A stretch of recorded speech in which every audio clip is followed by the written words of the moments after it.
Hello students, today we will study IUPAC nomenclature of some complex compounds. Complex means having branches or difficult, but it's not difficult. So our first rule is select the longest carbon chain. We will start from here. 1, 2, 3, 4, 5, 6. Up to here 6 carbon atom. If we are going this side, 7, 8, 9, 10 carbon atoms. And if we are going this side, 7, 8, 9, 10.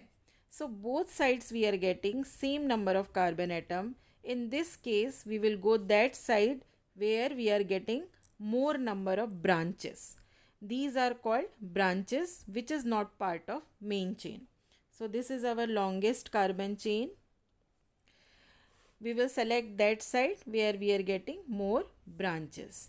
1, 2, 3 substituent. Now we will number from this side, because if we will number from this side, the carbon atom to which substituent is attached will get less number. We will try to give less number to that carbon atom to which substituent is attached. So 4, 5, 6, 7, 8, 9, 10. So here 10 carbon atom. Just see this. Now we will name it.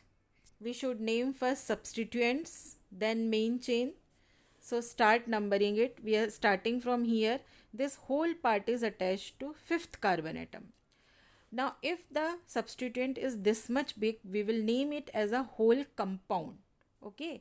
So the carbon atom to the carbon atom which is attached to the main chain, we will give it one number. 1, 2, 3, 4. Now what will be its name? Like a compound, 2-ethyl butyl. It's not butane because it's substituent. 2-ethyl butyl. So it is attached to 5th carbon atom. So write the position first, 5, then hyphen before bracket, 2-ethyl butyl. 2-ethyl butyl. I am not writing butane because it is substituent. So its name complete, 5, 2-ethyl butyl. Now to 3 position 2-methyl group is there, then hyphen 3 comma 3 hyphen dimethyl. See here, 2 methyl groups are there and they are attached to 3 position. So 3, 3 dimethyl. Now nothing is left, substituent. Now main chain, come to main chain, 10 carbon atoms. So it is your decane, DECANE. So this is your IUPAC name, 5, 2-ethyl butyl. Then 3, 3 dimethyl decane. So in this way we will number complex compound.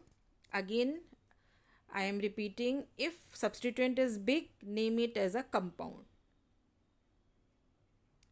Let us take another compound, students.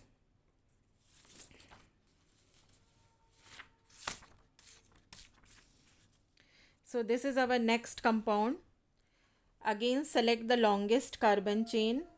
If we will go this side, 1, 2, 3, 4, 5 carbon atoms. If we are going this side, 6, 7, 8, 9 carbon atoms. But if we are turning this side, so this is your 5th one, 6, 7, 8. So naturally we will go this side because 9 carbon atom, longest carbon chain. So number it. If we are numbering from this is getting 5 number. If we are numbering from it, 1, 2, 3, 4, 5. This substituent is getting 5 number. So we can number it from any side. 1, 2, 3, 4, 5, 6, 7, 8, 9. Both sides this carbon atom is 9. This carbon atom is 5 to which substituent is attached. Now again this part is like a compound. We will name it as a compound. So the carbon atom which is attached to the main chain is we will get one number, 1, 2 and then 3. 3 carbon atoms. Now name it. First we will name the substituent. Now this is attached to the 5th carbon atom. So 5 hyphen and then bracket. Its name will be 2,2 dimethyl propyl. Okay. Now I will write 2 2,2-dimethyl propyl.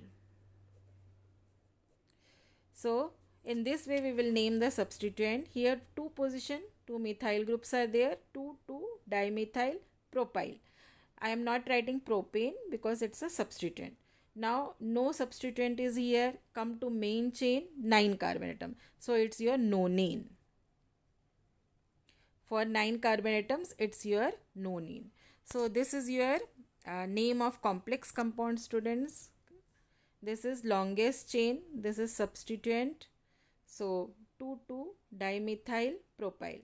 If it is substituent, don't end with propane, butane. It will be yl. At last only it will be ane. So 9 carbon atoms, nonane. Thank you, students.